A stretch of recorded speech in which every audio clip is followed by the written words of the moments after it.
আসসালামু আলাইকুম রহমতুল্লাহ, স্বাগতম সবাইকে আমাদের আজকের ছোট্ট একটা সেশনে।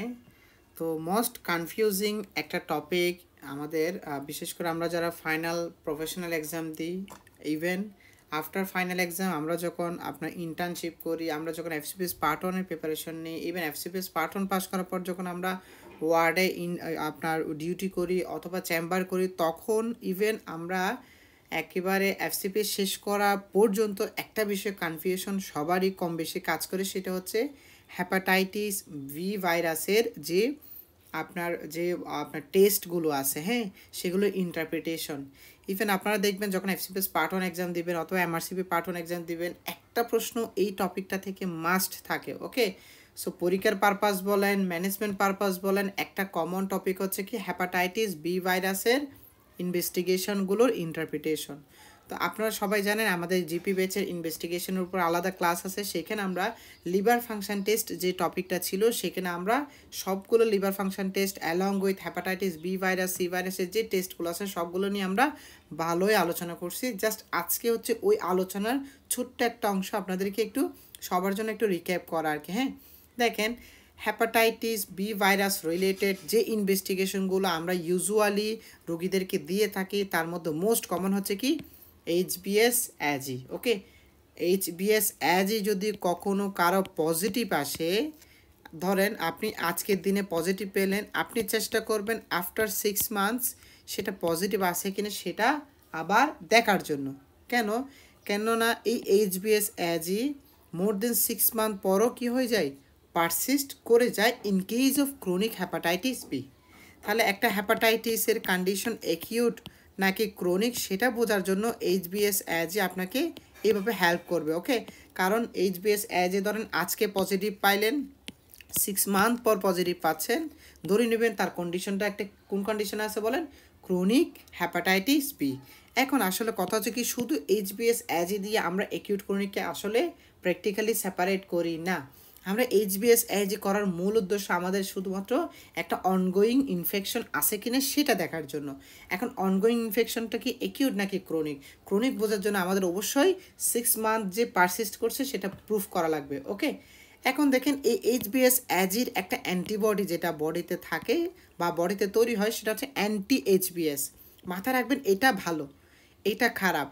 এটা ভালো কেন বলতেছি, কারো যদি ধরেন শুধু এটা পজিটিভ বাকি সব নেগেটিভ, শুধুমাত্র বলেন অ্যান্টি এইচবিএস পজিটিভ বাকি সব নেগেটিভ, ধরে নেবেন পেশেন্টটা প্রিভিয়াসলি ভ্যাকসিনেটেড অর ইমিউনাইজড হয়েছে, যার কারণে তার এইটা পজিটিভ বাকি সব নেগেটিভ।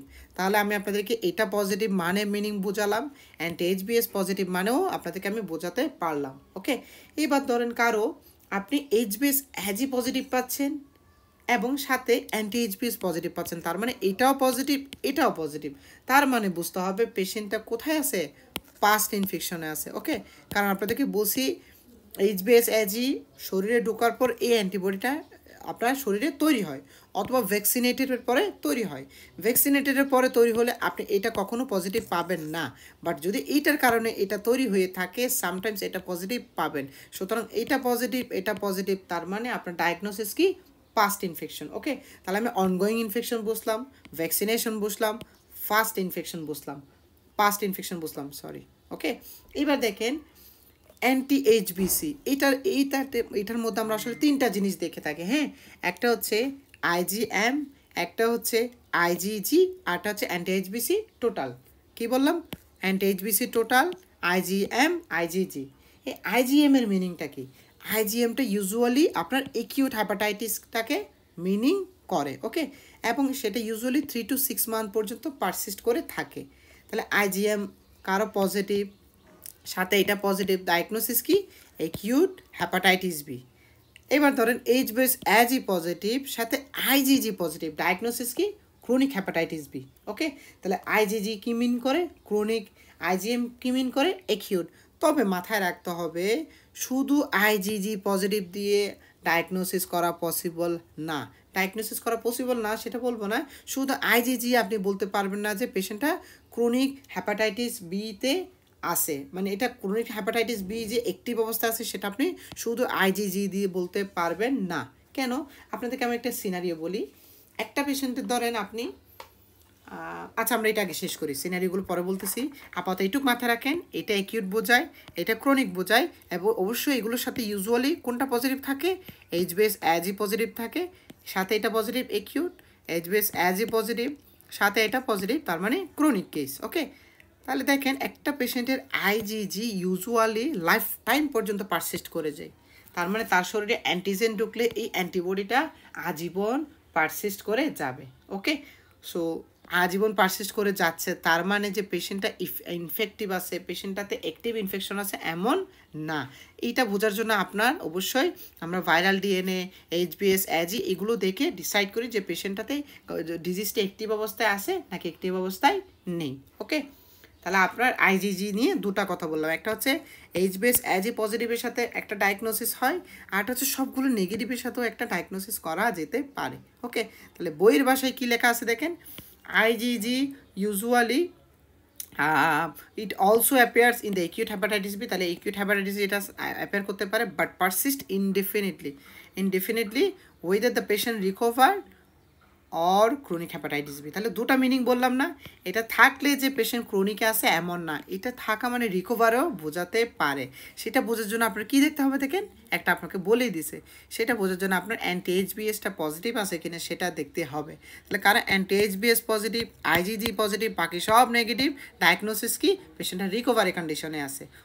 ওকে, তারপর দেখেন IgG positive, HBs Ig positive, পেশেন্টটা ক্রনিক হ্যাপাটাইটিস বিতে আছে। ওকে, এবার দেখেন অ্যান্টি এইচবিসি টোটাল যেটা আছে সেটা যদি কখনো কারো পজিটিভ হয়, অ্যান্টি এইচবিসি টোটাল, আবারও বলি অ্যান্টি এইচবিসি টোটাল ধরেন কারো পজিটিভ, ওকে, তার ক্ষেত্রে আপনি দেখলেন যে HBs Ag negative, anti HBs positive, আমি আবারও বলি এটা নেগেটিভ, এইটা পজিটিভ, তারপর টোটালটা পজিটিভ। ওকে, তার মানে এইটা পজিটিভ, এটা পজিটিভ, এইটা নেগেটিভ, তার মানে আপনার নেক্সট ইনভেস্টিগেশন হচ্ছে ডিএনএটা দেখা। ডিএনএ যদি আনডিটেক্ট হতে হয়, আপনার ডায়াগনোসিস কি জানেন, recovery condition, patient is in resolved infected condition, পেশেন্টের ইনফেকশনটা কী হলো, রিজলভ হয়ে গেলো। তাহলে রিজলভ বোঝার জন্য ক্লু কি বলেন, ক্লু হচ্ছে এটা রিজলভ বোঝার জন্য, আচ্ছা রিজলভ বোঝার জন্য আপনি দেখবেন যে কি এটা নেগেটিভ, এটা পজিটিভ, এটা পজিটিভ, এটা আনডিটেক্টেড, তার মানে নেগেটিভ, তার মানে ডিএনএ নেগেটিভ, সাথে যদি আপনি দেখেন ডিএনএ নেগেটিভ, সাথে যদি আপনি দেখেন যে কি এটা নেগেটিভ বাট ইমিউনিটির যেটা আছে এটা পজিটিভ, সাথে টোটালটা পজিটিভ, আপনার ডায়াগনোসিস কি, resolve infection. Okay, resolve infection আশা করি আপনারা বুঝতে পারছেন। ওকে, ঠিক আছে, এবার আসি hepatitis B virus DNA. It is the most important investigation in hepatitis B virus infection. Okay, কারণ এটা ডিটেক্টেড দিয়ে আপনি বুঝবেন যে পেশেন্ট ইনফেক্টেড বা অ্যাক্টিভ কন্ডিশনে আছে, এটা আনডিটেক্টেড মানে বুঝতে হবে যে পেশেন্টের কন্ডিশনটা অ্যাক্টিভ নয়, patient either in recovery condition or in the resolve condition. Okay, even sometime inactive carrier স্টেটেও এটা কি হয়, আনডিটেক্টেড হয়। তাহলে ইনঅ্যাক্টিভ ক্যারিয়ার স্টেটটা কীভাবে বুঝবেন বলেন তো, ইনঅ্যাক্টিভ ক্যারিয়ার স্টেটে আপনার কি পজিটিভ থাকবে বলেন, দাঁড়ান, ইনঅ্যাক্টিভ ক্যারিয়ার স্টেটে কোনটা পজিটিভ থাকবে বলেন, এইচবিএস অ্যাজিটা পজিটিভ থাকবে। ইনঅ্যাক্টিভ ক্যারিয়ার স্টেটে দেখবেন এইচবিএস অ্যাজিটা কি আছে, পজিটিভ আছে, এবং it should be for more than 6 month, number 1। Number 2 হচ্ছে এখানে যদি আপনি ডিএনএ লোড দেখেন, দেখবেন যে সেটা আনডিটেক্টেড, পাওয়া যাচ্ছে না। আপনি যদি এখানে অ্যান্টি এইচবিইটা দেখেন, হ্যাঁ এটা পজিটিভ থাকবে। ওকে, আর যদি লিভার ফাংশন টেস্ট করেন দেখবেন যে নর্মাল। তাহলে এইরকম একটা কন্ডিশন যখন আপনি দেখবেন, এটার নাম কি বলেন, ইনঅ্যাক্টিভ ক্যারিয়ার স্টেট। ওকে, আশা করি এটা বুঝতে পারছেন। আরেকটা বিষয় আপনাদেরকে ক্লিয়ার করি, এইচবিইএজি এটা যেটা আছে, হ্যাঁ এটা ইউজুয়ালি কী বোঝায় বলেন, এটা ইউজুয়ালি বোঝায় ইনফেক্টিভিটি। ওকে, এটা থাকা মানে patient is in infective condition, এবং পেশেন্টের এখন পেশেন্ট হাই ইনফেক্টিভিটি কন্ডিশনে আছে, এবং পেশেন্ট থেকে এটা স্প্রেড হওয়ার সম্ভাবনা কিন্তু বেশি। ওকে, তাহলে এইচবিইএজি খারাপ। Persistence of HBEG beyond 3 months indicates an increased likelihood of the chronic hepatitis B. Its disappearance is often followed by the appearance of the anti-HB. তাহলে মাথায় রাখবেন anti-HB থাকা মানে ভালো, anti-HBs থাকা মানে ভালো, এই দুটো কথা মাথায় রাখবেন। তাহলে এই দুটো ভালো কেন বলি, এগুলো থাকা মানে পেশেন্টের ইনফেক্টিভিটি নাই, এটা থাকা মানে পেশেন্ট ইমিউন হয়ে গেছে। তাহলে এই দুটো থাকলে বুঝবেন পেশেন্ট ভালো কন্ডিশনে আছে। তাহলে এতক্ষণ যা বললাম সেগুলো একটু সামারি যদি আমি করি, একটা পেশেন্টের যদি আপনি দেখেন এইচবিএস অ্যাজি পজিটিভ, সাথে আইজিএম পজিটিভ, ডায়াগনোসিস কি অ্যাকিউট হেপাটাইটিস বি। একটা পেশেন্টের যদি দেখেন এইচবিএস অ্যাজি পজিটিভ, সাথে আইজিজি পজিটিভ, ডায়াগনোস হচ্ছে ক্রনিক হেপাটাইটিস বি। সাথে যদি পেশেন্টের ই পজিটিভ থাকে তখন একটি ভাইরাল রেপ্লিকেশন। ওকে, তারপর দেখেন একটা পেশেন্টের একটু আগে যেটা বললাম HBs Ag positive, anti HB positive. Okay, বাকি সব নেগেটিভ, পেশেন্ট ইনএক্টিভ ক্যারিয়ার স্টেটে আছে। ওকে, তারপর দেখেন HBs Ag positive, anti HBs positive, এইটা পজিটিভ, এটা পজিটিভ, সাথে আইজিজি পজিটিভ অথবা নেগেটিভ, অ্যান্টি এইচবি পজিটিভ অথবা নেগেটিভ, ডায়াগনোসিস কি chronic hepatitis B with heterotypic anti HBs. Okay, তাহলে ক্রনিক বোঝার জন্য আইজিজি, আর এটা যে রিজলভ না সেটা বোঝার জন্য এটা। ওকে, তাহলে দেখেন শুধু আইজিজি পজিটিভ থাকলে বুঝবেন পেশেন্ট ভালো অবস্থায় আছে, রিকভারি কন্ডিশনে। বাট আইজিজির সাথে যখন আপনি এইটা দেখবেন তখন বুঝতে হবে পেশেন্ট ক্রনিক কন্ডিশনে আছে। ওকে, শুধু আইজিএম পজিটিভ, ডায়াগনোসিস কি অ্যাকিউট হেপাটাইটিস বি। ওকে, আইজিএম কিন্তু খারাপ, থাকলেই খারাপ। আবার দেখেন এইটা আছে, বাকি সব নেগেটিভ, পেশেন্ট ইমিউনিটিতে আছে, আর বাকি সব নেগেটিভ এরকম থাকতে পারে। ওকে, তাহলে সুতরাং আজকের ক্লাসটা, আজকের সেশনটা ছোট্ট একটা সেশনে আপনাদেরকে আশা করি এমন একটা টপিক আমি আপনাদেরকে বোঝানোর ট্রাই করলাম যেটা দিয়ে ইনশাআল্লাহ আপনারা মোটামুটি চেম্বার হোক, ওয়ার্ড হোক, পেশেন্টের ইনভেস্টিগেশন ইন্টারপ্রিটেশন করতে পারবেন। ওকে, তো সিনারিও যেগুলো বলতে চাইছিলাম সেগুলো অলরেডি বলে ফেলছি। একটা সিনারিও ছিল রিজলভড ইনফেকশনের, আর একটা সিনারিও ছিল ইনএক্টিভ ক্যারিয়ার স্টেটে। ওকে, সুতরাং আমাদের এই যে ইনভেস্টিগেশন সিরিজ যেগুলো জিপি ব্যাচের আন্ডারে আপনারা যদি এখানে ক্লাস করতে চান ইনশাল্লাহ আমাকে জানাবেন। আমরা চেষ্টা করতেছি evidence based, concept based, practical based ক্লাসগুলো বা সেশনগুলো নেওয়ার। ধন্যবাদ সবাইকে, সালাম আলাইকুম।